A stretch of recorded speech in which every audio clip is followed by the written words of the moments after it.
Hi, everyone. Welcome to today's session. I'm Joanna Pawlowski from The Accountable Mindset. And this week, we're going to be covering the planning and how to plan for success. So recently, I covered how to create SMART goals. SMART standing for specific, measurable, achievable, relevant, and also time-bound. And today, we're looking at the next step, the planning, how to actually get to the goal and achieve the goal. So what is planning, first of all? Planning is finding out how to get from point A, where you are right now today, to wherever your goal is somewhere in the future, which is the point B. And planning might seem like a bit of an aloof term, and you might think that we need planning for something like Crossrail or maybe going to the moon, but actually what does planning have to do with anything in our day-to-day life? And the reality is that most of the time we don't even realize that we plan all the time. And I'm going to give you an example. So when you go to work, and this is assuming that you're not just going to the table in the living room and work from home, but actually when you have to leave the house, you will be thinking about the different ways you can get to work. You might walk, you might cycle, you might take public transport or the car, you might carpool with someone even. And every one of these options is actually linked to planning how this is going to happen. So when you, for example, walk to work, you think about what time you have to leave. So you arrive at work at a certain point in time, which is your goal. So in this scenario, your SMART goal is being at work at a certain point in time in a certain state. So maybe you need documents with you. You have to be there by a certain time. Maybe there are security measures or health measures that all impact the time it takes to actually reach your goals, so reach the destination at your workplace where you need to be at that point in time. So this is just an example of how planning permeates our whole life, and we don't even realize it. So planning is not something just for big projects or for big undertakings. It's actually something that we do every single day without even realizing it. So what are the challenges then that people have with planning when it comes to planning for achieving a goal, which is beyond just getting to work every day or when we need to? So first of all, a goal has to be SMART. I mentioned before, and this is why I spoke about it recently. You have to make sure that a goal is specific, measurable, achievable, relevant, and time-bound. So you actually are clear about what is it that you're aiming for and what that point B is, which you're heading for. And the challenge can be that the goal is not SMART in that way. So it is then very challenging to define and be clear about what the plan to get there to achieve that goal is. The second challenge people often encounter with planning is that they don't think planning helps with anything.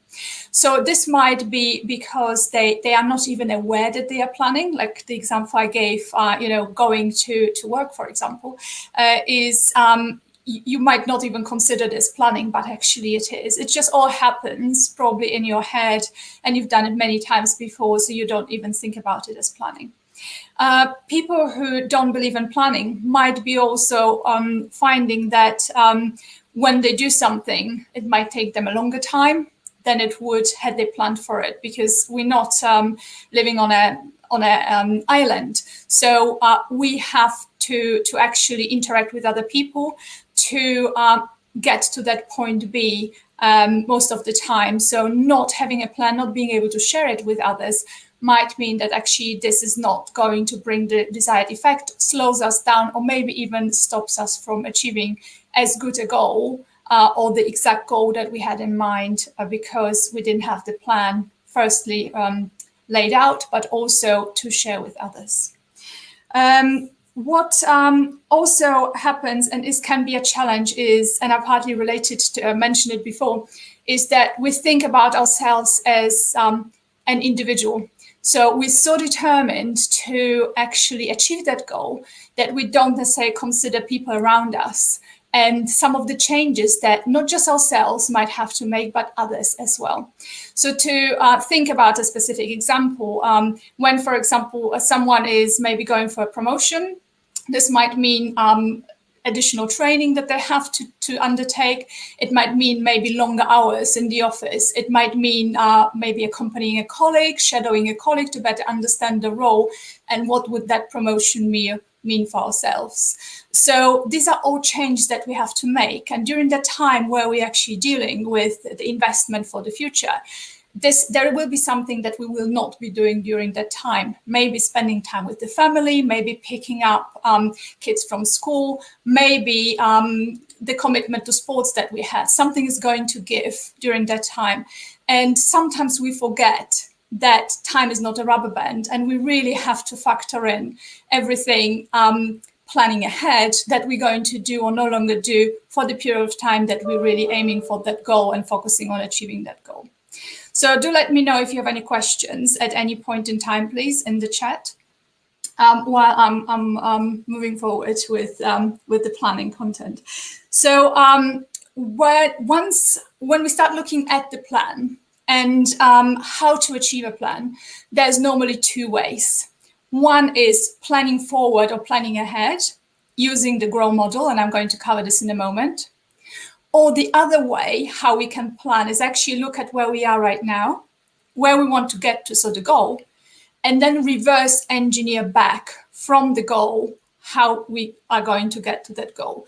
So these are fundamentally the two ways of how planning can get together, either planning ahead or reverse engineering, starting with the end in mind.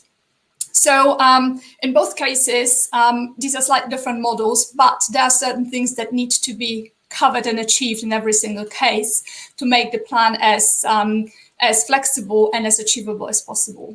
So reverse engineering is something that I'm going to cover in a bit more detail in the future. What I wanted to focus on today is the GROW model. So I don't know if you're familiar with it at all. The word GROW is actually an abbreviation where the G stands for goal, the R stands for reality, where we are today, the O stands for options, and the W stands for the way forward. So when you think about this in the context of planning, this means that we start with a goal, of course, where we want to head. And for the purpose of the plan, the next thing we look at is what's the reality of today?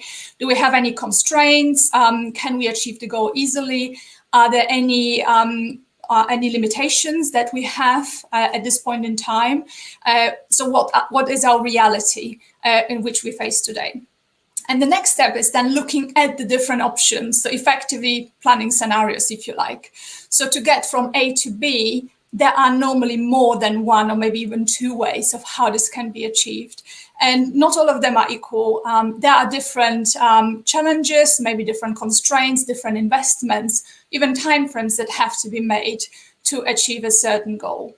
So considering what there might be, what the options are, but also what you're going to need to invest, maybe other people's time, maybe your own money. There are different elements. It's quite important because based on this, you might actually decide that one of the options might be better for you to achieve that goal than the others that might be available in principle. So that's about really the O of options. And the last element of the GROW model is the way forward.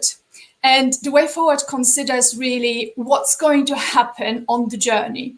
So what type of motivation are we going to need? What kind of maybe also other parties we are going to need to help us, to support us, to bring in? But also what are we going to do to make sure we stay on track and to know in the first place that we're on track? So there might be review cycles, and a second model I'm going to bring in is something that's quite straightforward. It's called the PDCA cycle.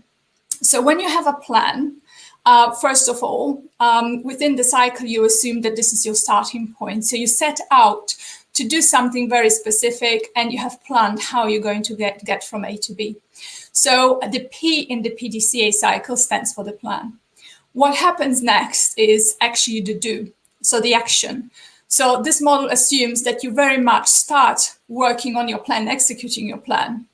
And then the C means then the check. So what you're looking at is what you do as part of your plan to move from A to B. Is this actually having the desired effect? Because you might have put an amazing plan into action, but not every plan really gets through the contact with reality. And often as reality and the plan come together, there's a realization that actually some changes and adjustments have to be made to the plan. And that's perfectly okay. So this is really what the model is saying. A plan is not something solid written down forever. It is actually something flexible that adjusts to the challenges of everyday life and what actually happens in reality once we start implementing the plan. So in the PDCA, the last one, the A, is then the act. So what it says is, if there's something in the plan that needs to be changed, we just need to make that change so we can continue progressing further on the plan towards the goal that we want to achieve. And that's quite important. And it's also especially important when people find it challenging to create a plan because they think it's going to unnecessarily, unhelpfully restrain them from actually making progress towards the goal. So a really, really good plan starts with a number of options, but also then it continues in a way where you're always able to adjust. And a great example, actually just today, talking to a client, was he has actually started using the agile technique that he knows from his previous work, and he's been using this for planning. And this is something he hadn't really done for a while in this particular context of his business. So what was very interesting is that he set out on a 2-week planning cycle specifically. And the first week went really smoothly. What happened the second week, that some of the things, the blocks of time he planned for, took longer to complete the action that he set out to complete than he thought. So he found it, he was not sure whether it was good or bad, because ultimately he wasn't progressing with his plan as quickly as he set out to. And my question to him was, what is the plan aiming to achieve? So the different elements of the plan, the smaller steps, the milestones, they are not independent in the space. Everything you do is aimed at achieving an outcome. And that's really, really important. We don't work to just fill our time with busyness. Ultimately, we want to do things to achieve an outcome that is bringing us closer to the bigger goal. So looking at your adjustments to plan as an improvement, as a continuous improvement, a tool that you have in your toolbox to always improve the plan, ultimately with the objective to achieve the overall goal and the smaller goals on the way, is really one of the thoughts I would like to leave with you today, because the plan is an enabler. It is not a constraint, and you should never, ever be a slave to your plan. You should be able to adjust and adapt your plan to serve your purpose and your goal. This is really what the plan is for. So I mentioned already the PDCA cycle, and what I would like to leave you with are 2 questions. So if you have any questions on the topic, please pop them into comments so I can answer them as well. There are 2 questions I've been asked before about planning. And they are, first of all, someone saying that they always achieve what they set out to do anyway. So why bother planning? And for me, there are a few questions and checks that need to be made. So first of all, when someone is very experienced, they very often have the plan in their head. So where maybe before they used to plan something out on paper, because they've been through cycles and processes so many times, the plan is effectively like a film in their head that just runs off without them even realizing that this is what they are doing. They're just playing the plan in their head and acting in line with what they've done before. So the chances of success are obviously quite high because they have the experience. They know what's going to happen. The only question is everyone else as involved in understanding what the plan is? So especially in teams, this might be a bit of a trap. And while the one person knows exactly what they are doing, others might be left to fly blind, and this might have challenges. Then also, when someone says they achieve success without planning, the question is always, the second one is, could they have achieved it maybe better, faster, or more efficiently, effectively, had they had a plan in place? So it's not a question of whether they achieve it, but how well, how fast are they able to achieve that goal without a plan? And then finally, and this is something I've seen as well before, is that someone plans out to achieve a goal, but then actually either they change the goal or the circumstances change, so they never quite achieve the goal. However, because they didn't have a plan in place, they don't even realize that they haven't achieved the goal that they set out to achieve. So they believe, everything is fine, they've achieved what they set out to do, whereas actually what they've achieved is whatever they decided to do at that point in time, which might be quite different to what actually the original intent was and the original plan. So that's the answer to the first question. The second question is that someone was asking me, things change all the time. So how can I plan for something when I actually don't know what's going to happen? And this is a really important question and consideration, because we don't know. So all we can do is build on our personal experience, on the experience of people around us. So people who have done certain things longer, have more experience, have tips, have suggestions, and who are really able to help us and give us maybe a path that other people have already shaped before, created before, and invite us to go down it. Of course, every plan will be individual and different, and things will change as reality starts happening. And I mentioned this before, we don't know what's going to happen. It's not just us, there's the whole world around us that is actually happening, where we can't predict exactly what's going to happen. So a plan is really aiming for an 80-20, where with the knowledge of today, the best knowledge we have today and assumptions, we can say, with it, I'm thinking this is what's going to happen, and that's going to be the best out of the different options that I have today to reach that goal. And as the environment changes, that maybe the reality changes, then we're going to go through this continuous improvement cycle, looking at how to improve that plan, how to adapt that plan, and make sure that it really is continuing to help us move towards that goal. So this is what I want to leave you with for today.